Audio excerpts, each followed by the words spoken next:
Jamais.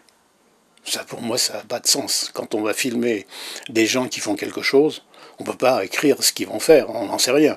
Et même si on le sait, on écrit quelque chose. La seule fois où j'avais écrit euh, enfin, un pseudo-scénario, il n'y a absolument rien eu de tout ce que j'avais prévu qui s'est déroulé.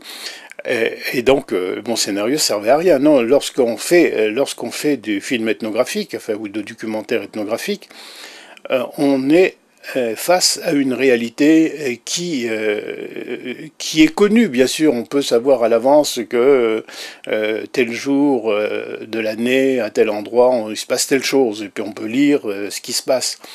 Mais dire on va mettre tel personnage en telle situation, faire une écriture, ça veut dire que ça n'est plus, quand on va filmer, la réalité qu'on filme, mais est-ce qu'on a envie de montrer. Et ça, je l'ai vu, moi, sur des coutumes que j'ai filmées, que j'ai vues, par exemple, en ex-Yougoslavie, en Slovénie.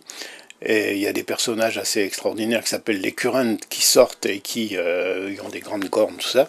Et ben, j'ai vu les réalisateurs organiser pour eux une danse où ils les mettaient en cercle autour d'eux avec une prise de vue en contre-plongée où ça se découpait sur le ciel. Et ils disaient non, il faut faire plus fort. Non, ça c'est pour moi ça n'existe pas. C'est pas ça ce que je veux. Moi, il y a des Kurents qui se déploient dans la rue, qui font un certain nombre d'actions.